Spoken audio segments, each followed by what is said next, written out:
Karibu kwa jioni yangu na Salary Game Tupenda Stories, ambapo ameona kampeni zinazoendelea za kuchangia wachezaji pamoja na timu. Tumeona upande wa Young Africans mashabiki na wanachama wameamua kumchangia Djigui Diarra kuweza kulipa kiasi cha milioni 4 ambazo wamepigwa faini kwa kosa la utovu wa nidhamu.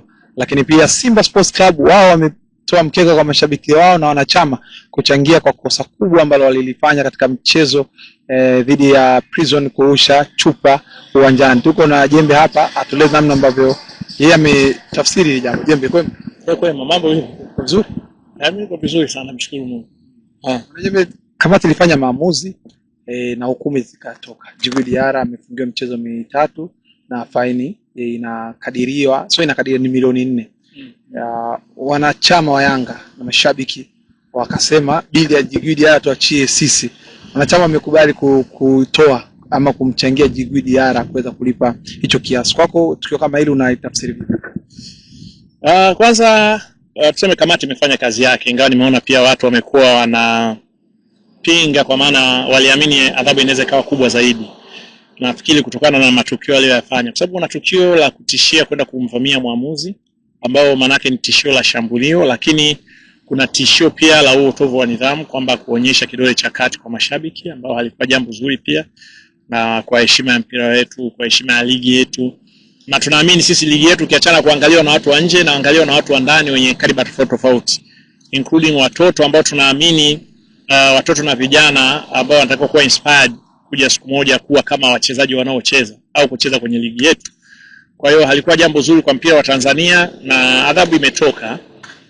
Mimi nafikiri ni jambo zuri kwa sababu adhabu imetoka. Hakuwa kuna haja lazima iwe kubwa sana uvipi, kwa sababu wakati mwingine unatoa adhabu kwa ajili ya kumfundisha mtu, sio kwa ajili ya kumkomoa mtu.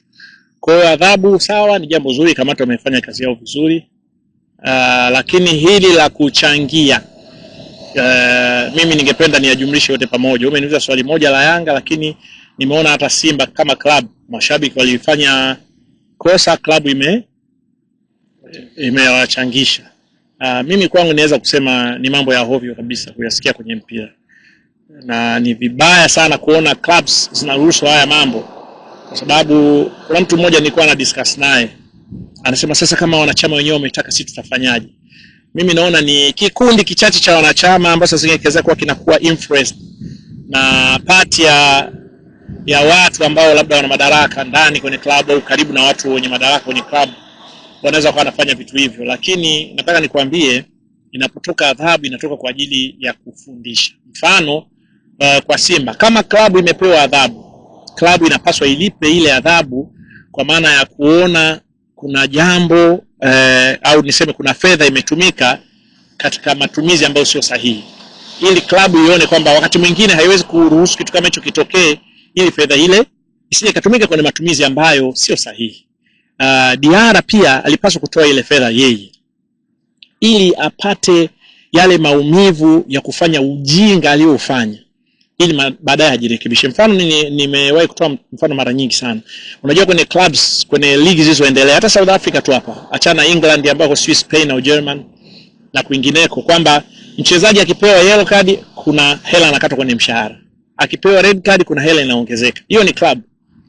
Na unaweza ukasema hivi, yani mchezaji alikuwa anaipigania club, sasa vipi anatozwa fine? Anatozwa fine kwa sababu inaonekana kupata kwake yellow card hakuwa kwenye nafasi nzuri ya kumfanya acheze mchezo ulio sahihi, sio ambao unampa adhabu.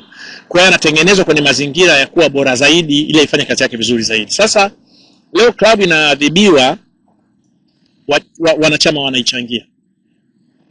Mchezaji anaadhibiwa ili ajifunze kupitia kosa lake, apate maumivu yale. Adhabu ni maumivu yanayokufanya, if you take it positive, yanakubadilisha wewe kutoka upuuzi uliofanya kufanya vitu vilivyo sahihi, si ndio? Alafu wanajitokeza ni kapati kadogo tu kwa wanachama na kapati kadogo tu kama mashabiki ambacho kamejaribu kuwachangia. Mimi naona vitu vya hovyo kabisa. Na nikwambie kitu kimoja, hizi clubs zinahitaji mashabiki wafanye hivyo kwenye vitu vya msingi, lakini mashabiki wanafanya hivyo kwenye vitu vya kipuuzi. Yani ukiangalia kuna timu zao labda za watoto zile watakuwa zihamasishe, timu za wasichana, timu za vijana, wangeweza kuwa wanachanga hizo hela kama wanavyoweza kuchanga kwenye mambo ya hovyo kama haya, halafu wakaweza kuhamasisha vijana wao waweze kucheza mpira vizuri, waweze kufanya vizuri zaidi. Lakini wangekuwa wanachanga hizo zingine, mfano kwa Yanga, timu haina hata uwanja wa mazoezi. Yanga haina uwanja wa mazoezi. Huko nyuma kwenye uongozi wa nyuma Yanga ilikuwa inamiliki uwanja wa mazoezi hapo Kaunda, si ndio? Sasa hivi hata uwanja wa mazoezi haina, na wana uwanja walipewa bure na TFF kipindi kile, kama unakuda walipewa na Makonda akiwa mkuu wa mkoa wa Dar es Salaam. Sasa uwanja kwa jirani na TFF leo wamefanya development kubwa sana, lakini wanachama hawajai na Yanga hawajai kufanya. Labda hizi hela wanazochanga milioni 8 zinapatikana ndani ya wiki moja wiki mbili, ingekuwa zinapatikana kila wiki hata ni milioni 5 kila wiki, kwa mwaka mzima wangepata kiasi gani? Lakini baada ya huo mwaka mwingine, maana saa zingine hata ongeza kuisaidia kutengeneza klabu yao uwanja wa mazoezi. Kuna hizo clubs watu wanadai ada nyingi tu, si ndio? Watu hawajalipa ada, lakini leo wanaweza kuchanga kwenye mambo ya hovyo ambayo yanatolewa kwa ajili ya kuwasaidia wachezaji wao kurudi kwenye mstari ulio sahihi. Hakuna watu duniani wamewahi kufanikiwa kama hawana nidhamu. Uwe una talent, uwe una fedha, uwe una chochote unachokiona, lakini kama hauna nidhamu. Sasa mamlaka inajaribu kuwatengenezea watu, si ndio? Mamlaka inakutengenezea mtu wako awe bora. Wewe unaionyesha mamlaka inachokifanya hakina maana. Na nafikiri tunaweza tukajipinga, kwa sababu kitu kama hiki nafikiri kinafanywa na mashabiki wa hapa nyumbani kwetu tu. Na tunaonyesha kabisa ni mashabiki, mimi niseme ni mashabiki kama ni wa Yanga ni wachache na Simba ni wachache wasiojielewa. Jembe, jana Ibrahim Abdullah Baka, beki wa Young Africans, amekiri uwepo wa Rushaina The Rock kwenye ligi yetu kumuongeza chachu ya ushindani, lakini pia ameappreciate uwezo wake. Watu kwa na maoni tofauti, kama moja kana anazungumza lake. Unaizungumzaje kauli ya Ibrahim Abdullah Baka ku appreciate uwezo wa Rushaina, na amesema kwamba sifa anazopewa Rushaina anastahili kupewa?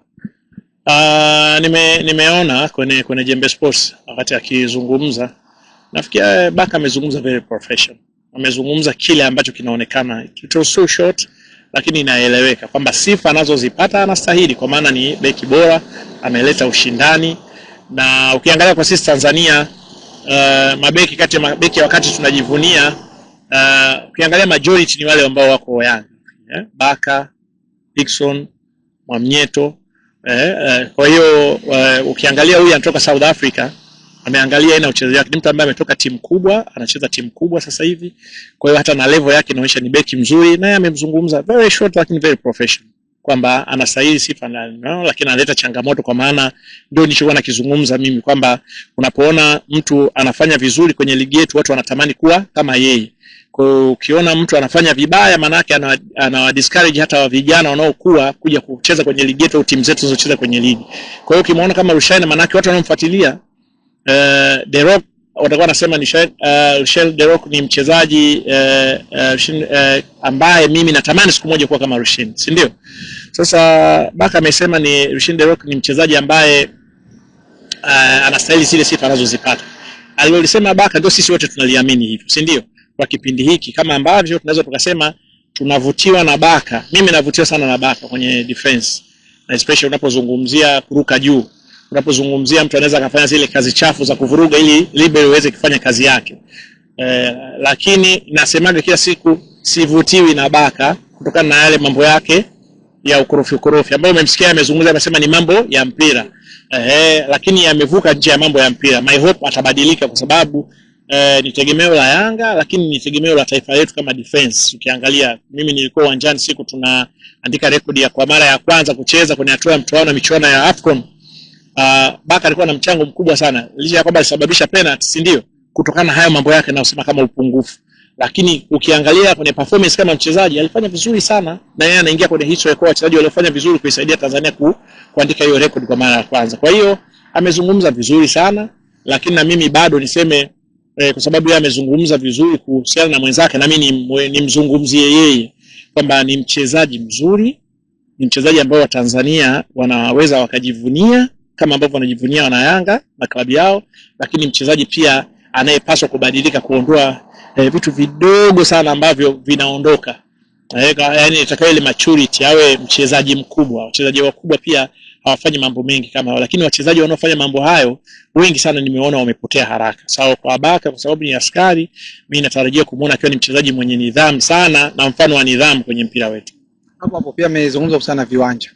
Tulimuuliza ipi mechi ngumu, akataja kwenye mzunguko wa kwanza mechi ngumu ya Yanga dhidi ya Mbeya City, na akasema kwa sababu ya uwanja ulikuwa unawanyima ile namna ya ufanisi wa kufanya mambo yao kwa uzuri. Tumeona rungu la viwanja vinaendelea kama kawaida. Nini neno lako kwa wakaguzi wa viwanja? Unajua wakati Baka anazungumza kuhusu viwanja, mimi nikakumbuka, kama mnakumbuka niliwahi kuambia kuna mtu alilalamika, nafikiri kwa Yanga wamelalamika kuhusu uwanja. No, mimi ilikuwa ni Yanga wamelalamika. Alafu watu wakawa wanasema Yanga kwani Mbeya City walichezea wapi? Mimi nikasema naungana na Yanga kama nakumbuka wakati ule. Na nikatoa mfano mmoja kama unakumbuka kwamba nilimuona Pacome akidribble mpira, mara unagonga goti, mara yani ule mpira hata kudribble ukiwa chini haiwezekani. Kwa hiyo nikasema kwa timu za mikoani kwa sababu zinacheza pale inawezekana kabisa zikaona ni kitu cha kawaida, si ndio? Lakini kwa timu zinazotoka Dar es Salaam haziwezi zikacheza kwenye viwanja vibovu kama vile, kwa lazima kweli zitasumbuka. Na nikakwambia siku mimi siamini kama Yanga walikuwa na nafasi ya kufanya ubunifu kwenye mambo yao. Sasa amekirudia hicho kitu Baka, na kiukweli viwanja vya mikoani vinatuangusha, na watu wa mikoani kama wana nia ya kuendeleza huu mpira wanabidi wabadilike. Kinachonishangaza sana mimi ni msimu uliopita na uliopita tulikuwa kwenye level nzuri viwanja vya mikoani, na nafikiri meneja wa uwanja wa Sokoine aliongoza kuchukua tuzo kutokana na uwanja wake kuwa. Lakini nashangaa sasa hivi ndio kati ya viwanja vya hovyo kabisa, na inalazimika unakuta mechi nyingi sasa zitakuja kuchezwa Dar es Salaam, wanawanyima uhondo watu wao. Lakini ukiangalia mkoa kama Mbeya mfano ni mkoa ambao hauna jua kali, mnaita green city, si ndio? Green city vipi na international kuanza green party ya 100 meters? Yani unajua sisi wa Tanzania tutaki kukubali kuna wengine ni uzembe uliopitiliza na uzembe unaopita kiasi. Kushindwa kuwa na uwanja mkoa mzima, uwanja unaweza kuja kuchezewa mechi ya ligi. Hiyo anza kwa mkuu wa mkoa, nenda kwa wamiliki wa uwanja, sijui mwenyekiti wa CCM wa mkoa, au wote ni wazembe wanakuwa. Nenda sijui kwa meneja wa uwanja, wote hao ni wazembe. Inawezekana vipi mkoa unashindwa kuwa na uwanja mmoja, mkoa mzima wa Arusha hauna uwanja? Ule uwanja siku Simba na nani umenyesha hovyo kabisa. Hata mechi na Yanga pia hamkusema, Yanga na TRA uwanja hovyo kabisa ulikuwa. Umeshaona, lakini hamkusema. Kwa hiyo anza mkuu wa mkoa anayekuwa pale, kwa sababu yeye ndio mkuu wa mkoa pale, yeye ndio anahusika na vitu vyote, ndio mwakilishi wa rais pale, anatakiwa ashughulikie hiyo. Lakini toka kwa mkuu wa mkoa nenda kwa nani, kwa mwenyekiti wa CCM, ambapo CCM ndio inamiliki vile viwanja. Wa CCM na wenyewe ni tatizo kwenye viwanja, na watu wanakuwa wanashindwa kuambia ukweli, wanatuangusha, wanatufanyia mambo ambayo sio sahihi. Ikiwezekana vile viwanja wa outsource wavikodishe kwa watu ili watu waweze kushughulikia kwa njia nyingine ili vikae katika ubora unaotakiwa. Lakini mameneja wa uwanja pia, mfano kama umeona meneja uwanja unatakiwa ufanye hivi au ufanyiwe, ukitaka kufanya basi jiuzuru ili ionekane kwamba kazi yako unataka kuifanya haifanyiki. Sio kusema niliwaomba hawakunipa. Ni kama unakuwaje meneja kwenye kiwanja kibovu? Jiuzuru, acha hiyo kazi ukatafute kazi nyingine. Kwa nini unakubali kufanya kazi mbovu? Moja, utakuwa ni muoga wewe, unaridhishwa na hicho kiwango cha uwanja wako. Kwa hiyo kwenye swala la viwanja mimi naungana na Baka. Viwanja vya mikoani vinawaangusha na vinaifanya ligi yetu kama ni ligi ya 5, lakini ni ligi ambayo inakwenda kwa kusuasua na haiendi kwenye level sahihi. Kwa hiyo kwanza kabisa ni ile kamati ambayo inashughulikia viwanja, inatakiwa wawe na ukali sana. Lakini tukubali kitu kimoja kwamba kama ligi imeanza, nafikiri katikati hatujafika. Tayari viwanja vyote vimeharibika. Kamati ilipitishaje vile viwanja vikaanza kuchezewa? Kuna walakini na penyewe. Kwa hiyo inapaswa na yenyewe ilishughulikiwe kwa kiwango ambacho kiko bora. Kwa hiyo kamati na yenyewe ianze kufanya kazi kama ambavyo tumesema, kwa kuwa mikoa kwenye hivyo viwanja vyote vilivyofungiwa ni wazembe au shughulikie viwanja vyao. Wenye viti wa CCM ambao viwanja vinamilikiwa na CCM ni tatizo, mameneja wao viwanja pia ni tatizo pia. Kwa hiyo hata hawa kamati na wenyewe waliovipitisha vile viwanja vikaharibika ndani ya siku chache, tatizo pia. Mwisho Jembe, lolote unaweza kulizungumzia kuhusiana na Damaro, lolote kinachoendelea kwa Damaro? Waache sheria ifuate mkondo wake. Kumekuwa kuna maswali mengine hayana msingi, kwamba mbona kipindi cha Singida hawakushtakiwa. Sasa anaita kushtaki, anakushtaki kipindi anachotaka kukushtaki. Sasa inawezekana wale waliona Singida sio jambo, wameliona sasa hivi ni jambo, lakini kikubwa tuone kamati tu ifanye kazi yake. Kama wanavyosema, unaporuhusiwa au kubadilisha uraia, kuna procedure za kuzifuata ili kamati ile za FIFA ziweze kukubadilisha, kuruhusu kwamba sasa umebadilisha, unatambulika kama hivi. Kama ni hivyo na hiyo ndio sahihi, basi kamati ifanye kazi yake, sababu kuna level za kufanya kuanzia kwenye TFF na lakini mbele kwenda. Lakini nilikuwa najiuliza, je, wale watu wa TFF waliopitisha au bodi ya ligi wao hawajui hilo? Kwa hiyo kamati ndio itakuja kutupa majibu, na kesi kishaingia kwenye mamlaka hivi, basi ni vizuri kuipa mamlaka ifanye kazi yake. Itakapotoa maamuzi, sasa sisi tutaweza kuhoji kupitia kanuni na sheria zenyewe kama ni sawa au sio sawa. Lakini sasa hivi kwa sababu kamati ipo kwenye kazi, hatuna sababu ya kuihoji, badala yake ni kuisisitiza tu kamati itende haki. Kama wanaona hiyo Damaro na ndio kanuni zinasema ni sawa, basi iwe sawa. Kama wanaona sio sawa sawa, basi waseme sio sawa na tuambiwe baada ya hicho nini kinafuatia. Shukrani. Asante.